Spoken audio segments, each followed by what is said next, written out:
Good morning. It's Sunday, August 23rd, 2026. My name is Terry Morgan, and we are here for martial arts philosophy class.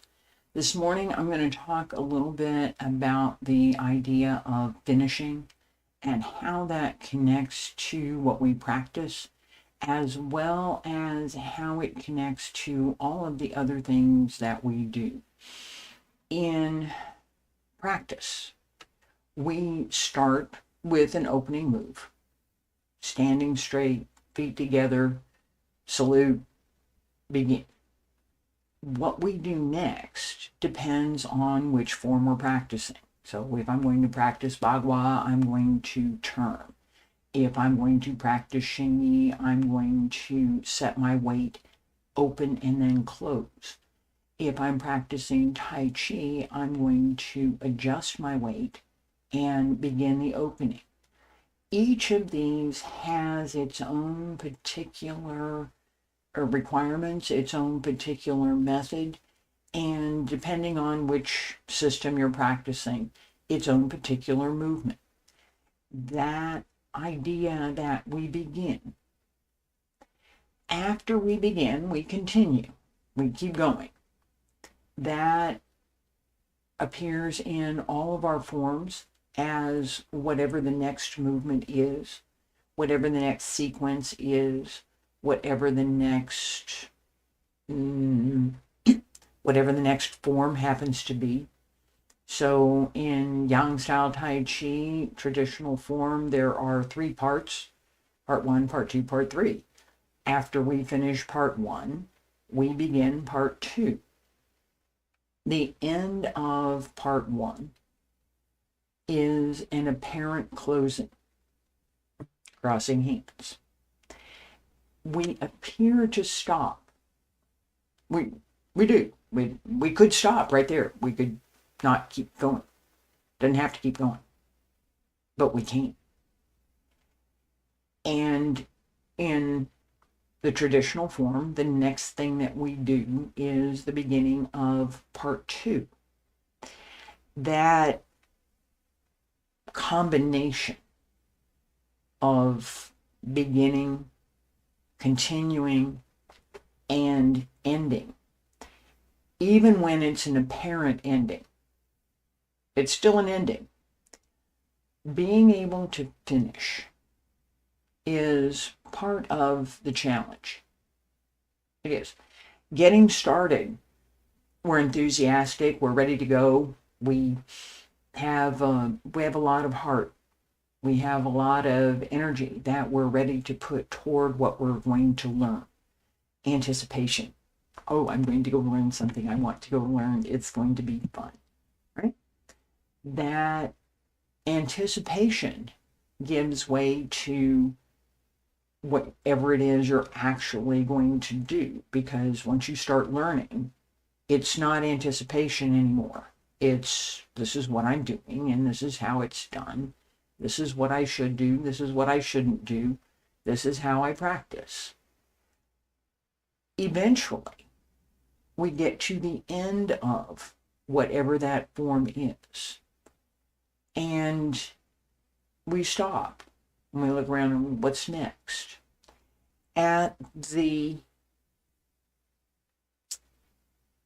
midpoint, I guess. I'm looking at my notes actually.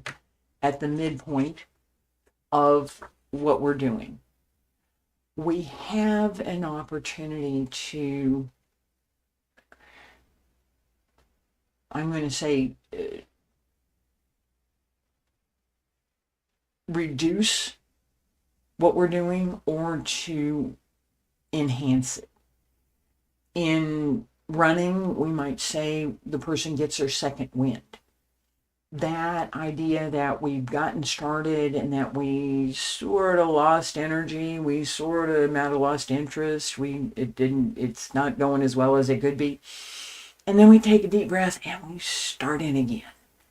And that second wind carries us through to the conclusion of whatever it is we're doing, the ending of whatever it is we're doing. I cannot begin to describe how many times I got that second wind on stage, or in a competition ring as part of what I was doing in my forms. I practiced. I knew what I was going to do. I knew where the beginning was. I knew where the middle was, where I was going to continue with. And I knew how I wanted to finish. Sometimes the finish was a little more, I don't do a lot of really dramatic stuff, but sometimes it was. That I don't do external forms, so I work with all of the internal workmanship, and there's not a lot of dramatic stuff that's visible outwardly in the internal arts. We can see it. We can see the flow of the movement. We can see the direction, and we can see the intent behind the movements. But I don't do flying, spinning, jump kicks. I don't. Never have. I know people who can, but I don't do them. So the flashy kinds of movements are not what I teach. They're not what I practice. It's more about that steady, repetitive, because we do repeat, practice that gives us the insight, because it's the only way you get the insight is to repeat. You do it again and you see what's different. You see what changed. This is similar ways, similar to some things that I'm looking at in my real world life. In my garden, I'm looking at recovering some things that I've let get overgrown. I let them get overgrown. I did. I let it happen. And as I'm looking at what I need to do to bring back the garden, I realize that I can't. It won't ever be what it was. It will be something new. It will be cleaned up. The weeds will be pulled and trimmed, and the trees will be trimmed, and all of the dead stuff will get raked up and put in a bin and carted off, and it will look nice again. It will. It won't be the same. It won't. In practice, we look at that difference to find out what we've learned and to find out what we need to learn. My practice 20 years ago is not the same as what it is today. My practice today is not the same as what it will be in 6 months. I'm making some changes. And that finishing and beginning is part of today's class. In Wudang Tai Chi, we have that same pause. We have 2 parts, not 3. Yang style has 3. And we have that same pause at the end of part 1 in Wudang Tai Chi, where we begin again. We start part 2. At the end of part 2, we could start part 1 again. We could. We could. We could start part 1, go to the other side. We could.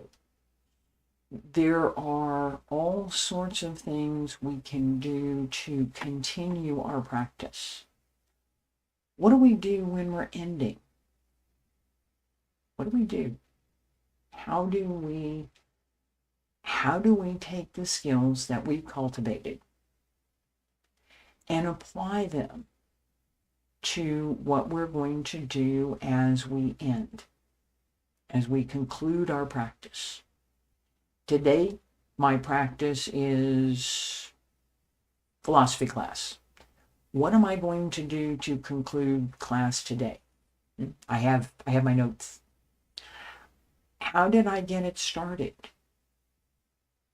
I talked about ending. I started talking about finishing. How do we end things? I've been teaching these classes all summer. I started teaching this philosophy class about, about 12, 14 weeks ago. I still have several classes that I'm going to teach for this series, and then I'm going to finish it. I'll start another one. I'm already working on that. And as I do that, I have to think about what I have included, what I have practiced, what I have learned from this class. And I've learned a great deal. What have I not paid attention to? What have I left out? What have I not cultivated well?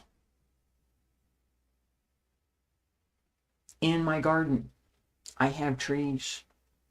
I planted them when I moved in 20 years ago. They've grown tall. I trimmed them back. I cultivated them. I watched them grow. Sometimes they grew faster. Sometimes they grew slower. They've all grown quite tall. I like that. I look at that and think about that as something that I started. And I've continued.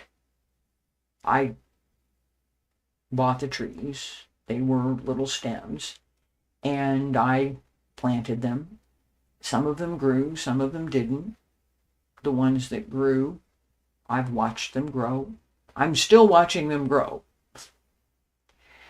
And they've grown to be a forest. And, my notes.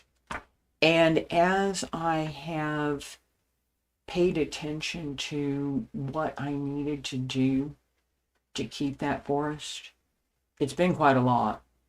There's more to it than just my watching the trees grow. I had to keep the house. I had to keep the property. I had to stay here. That was a challenge.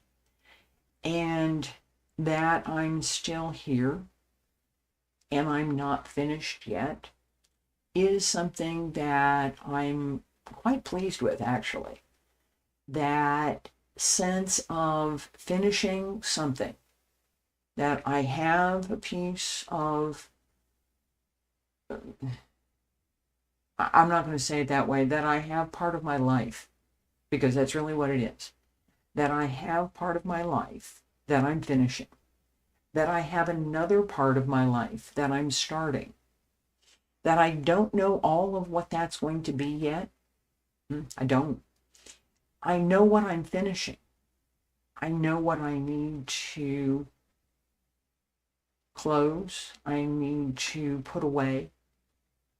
And I need to quite literally make room for what I'm going to do next.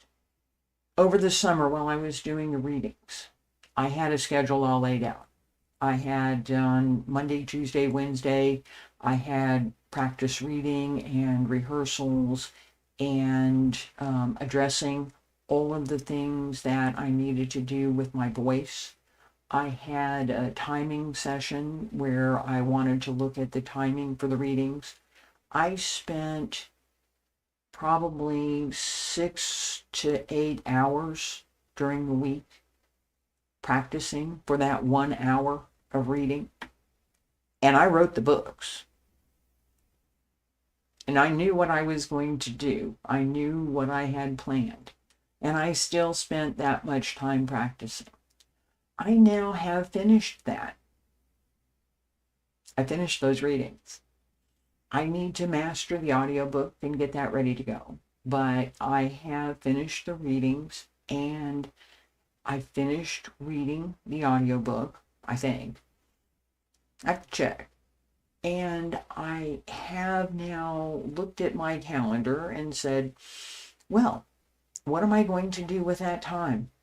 Because all of a sudden now I have all this other time that's opened up, and what do I do with it? I finished this thing. as I finish some of the other things that I have been doing, I'm also starting some new things. I'll be working a little bit more with Chinese language and working on some translations. I'm not sure yet exactly how much of that I'm going to be doing, but it will be some. And there is also some new material that I'm going to write that's mine that has more to do with practice and the real world and with fiction.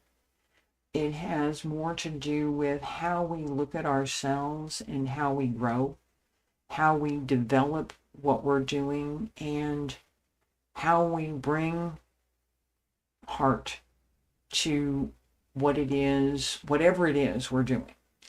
That idea of taking heart, of not losing heart, of bringing up the spirit and paying attention to what it is we want to achieve. What's the goal? Is my goal to cross the finish line?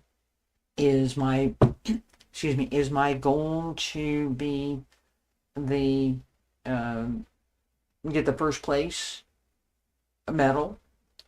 Is my goal to become someone else? I've been someone else multiple times in my life. Is my goal to become someone else again? Yeah, maybe, maybe not. At the core of all of that, one of the things that I have learned is that I want to stay true to myself. That the things that I consider just, the things that I consider compassionate, the right thing to do, that's my North Star. That's what I look at when I have to make a decision. When I have to, I'm going to do this, I'm going to do that, what am I going to do with this, how am I going to do that? What is it that I focus on? What is it that I'm going to pay attention to that will give me the sense of right and wrong? What is my North Star? For me, it's compassion, empathy, the idea that it follows the golden rule. That what would I want someone to do that to me? And if the answer is no, then I don't want to do that to someone else either. It's pretty simple, actually. And that part of what we're looking for, that part of how we find ourselves, it's not that North Star out there that we can only see at night. It's this one.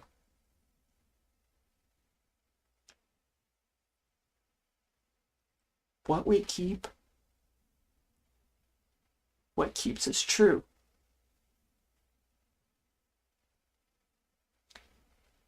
That's the North Star. Thank you for being here today. I appreciate it.